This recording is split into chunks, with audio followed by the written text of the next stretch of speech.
इधर codeine cough syrup तस्करी मामले में उत्तर प्रदेश में सियासत तेज हो गई। विधानसभा के शीतकालीन सत्र के पहले दिन समाजवादी पार्टी के विधायकों ने इस मुद्दे पर प्रदर्शन किया और सरकार के खिलाफ नारेबाजी की। समाजवादी पार्टी के एक विधायक तो अपनी साइकिल पर कोडीन कफ सिरप का कटआउट लगाकर विधानसभा पहुंचे। उन लोगों को संरक्षण देने का काम कर रही है, तो ऐसे लोगों को सरकार तुरंत गिरफ्तार करे, जेल भेजने का काम करे। वहीं दूसरे विधायक कोडीन कफ सिरप के पोस्टर से बनी पोशाक पहने नजर आए।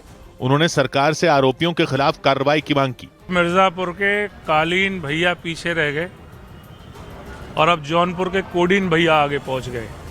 इतना बड़ा इन लोगों ने नशे का कारोबार किया है। समाजवादी पार्टी ने यूपी सरकार से विधानसभा में कोडीन कफ सिरप के मुद्दे पर चर्चा करने की मांग की, जबकि उत्तर प्रदेश के मुख्यमंत्री योगी आदित्यनाथ ने कोडीन कफ सिरप तस्करी मामले में समाजवादी पार्टी को घेर लिया।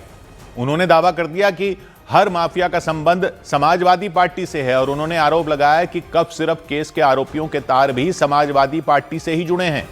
इस दौरान उन्होंने अखिलेश यादव पर भी निशाना साधा। यही कसूर मैं बार बार करता रहा, धूल चेहरे पर थी और आईना साफ करता रहा। यानी फोटो इनकी है उन माफियाओं के साथ, तो स्वाभाविक रूप से अवैध लेन देन में भी संलिप्तता कहीं ना कहीं सामने आएगी। मुख्यमंत्री योगी आदित्यनाथ ने भरोसा दिया कि इस मामले की जांच पूरी होने के बाद दूध का दूध और पानी का पानी हो जाएगा। यानी इस मामले में हो रही सियासत पर योगी आदित्यनाथ ने न सिर्फ विपक्ष को घेरा बल्कि सही तरीके से जांच का भी भरोसा दिया। इलाहाबाद हाईकोर्ट ने इस मामले में आरोपी शुभम जायसवाल की याचिका खारिज कर दी और इतना ही नहीं, कफ सिरप तस्करी मामले में कोर्ट में दायर सभी याचिकाएं खारिज कर दी गई। मतलब पुलिस इस मामले के फरार चल रहे आरोपियों को कभी भी गिरफ्तार कर सकती है। हाईकोर्ट के फैसले के बाद आरोपी शुभम जायसवाल और उनके पिता भोला प्रसाद पर एनडीपीएस एक्ट के तहत केस चलता रहेगा। आरोपियों ने कोर्ट में एनडीपीएस एक्ट के तहत मुकदमा न चलाए जाने की भी गुहार लगाई थी, लेकिन हाईकोर्ट ने उस याचिका को भी खारिज कर दिया। और इस सबके बीच उत्तर प्रदेश के जौनपुर में भी कोडीन कफ सिरप केस के आरोपियों पर शिकंजा कस गया। वहां इस केस में फरार चल रहे 3 आरोपियों के खिलाफ लुकआउट नोटिस जारी कर दिया गया और बताया गया कि जांच में नाम सामने आने के बाद से ही तीनों आरोपी फरार हो गए। अब उन्हें प्रतिबंध लगा दिया है देश छोड़ने पर। कभी भी पुलिस उन्हें हिरासत में लेकर गिरफ्तार करके जो है उस मामले पर बड़ी कार्रवाई कर सकती है। इस कार्रवाई के बाद दवा कारोबारियों में हड़कंप मच गया। जौनपुर में इस मामले में 12 दवा दुकानों के संचालकों के खिलाफ एफआईआर दर्ज की गई।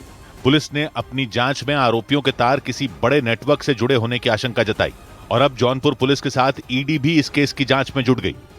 उधर बेटिंग ऐप मामले में ईडी ने कई बड़े एक्टरों और क्रिकेटरों की संपत्ति जब्त कर ली। इनमें पूर्व क्रिकेटर युवराज सिंह से लेकर अभिनेत्री उर्वशी रौतेला तक का नाम है।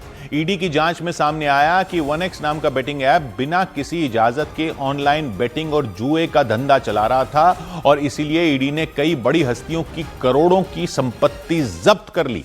ईडी ने कुल 7 करोड़ 93 लाख की संपत्ति जब्त करने का दावा किया। इसमें युवराज सिंह की 2.5 करोड़ की संपत्ति, रॉबिन उथप्पा की 8 लाख से ज्यादा की संपत्ति, उर्वशी रौतेला की 2 करोड़ और नेहा शर्मा की करीब 1.5 करोड़ की संपत्ति। इसके अलावा सोनू सूद की 1 करोड़ की संपत्ति और मिमी चक्रवर्ती की 59 लाख और अंकुश हजारा की 47 लाख की संपत्ति शामिल है। इससे पहले शिखर धवन और सुरेश रैना की संपत्ति भी जब्त की गई थी। इधर यूपी के अंबेडकर नगर में थूकने को लेकर हुए झगड़े में एक व्यक्ति की हत्या कर दी गई। उत्तर प्रदेश के अंबेडकर नगर में 2 पक्षों के बीच मारपीट में एक व्यक्ति की जान चली गई और 6 लोग घायल हो गए। बताया गया कि गुटखा खाकर थूकने को लेकर उन दोनों पक्षों में झगड़ा शुरू हुआ। इस मामले में पुलिस ने केस दर्ज कर आरोपियों को हिरासत में ले लिया। उत्तर प्रदेश के फिरोजाबाद में कुछ लोगों ने मिलकर एक युवक की सड़क पर पिटाई कर दी। जिस युवक की पिटाई की गई उस पर आरोप है कि वो लड़कियों के साथ बदसलूकी करता था। इस मामले में मारपीट करने वाले एक आरोपी को पुलिस ने हिरासत में ले लिया और बाकियों की तलाश तेज कर दी।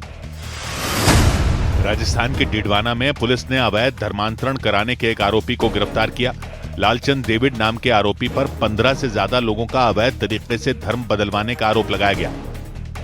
उधर राजस्थान के अजमेर में उस वक्त हड़कंप मच गया जब गुस्साए वकील पीडब्ल्यूडी के एक अधिकारी पर टूट पड़े। वो वकील जिला न्यायालय के बाहर स्पीड ब्रेकर बनाने की मांग कर रहे थे। इस दौरान बातचीत के लिए पीडब्ल्यूडी के अधिकारी को बुलाया गया, लेकिन उनके बीच किसी बात पर कहासुनी हो गई और बात मारपीट तक पहुंच गई। गुस्साए वकीलों ने पीडब्ल्यूडी के अधिकारी को घेर लिया। इस दौरान वहां मौजूद पुलिस अधिकारी को वकीलों की भीड़ से बचाने की कोशिश करती दिखी, लेकिन गुस्साए वकील उनके पीछे पीछे दौड़ पड़े। एक वकील ने तो काफी दूर तक उनका पीछा किया।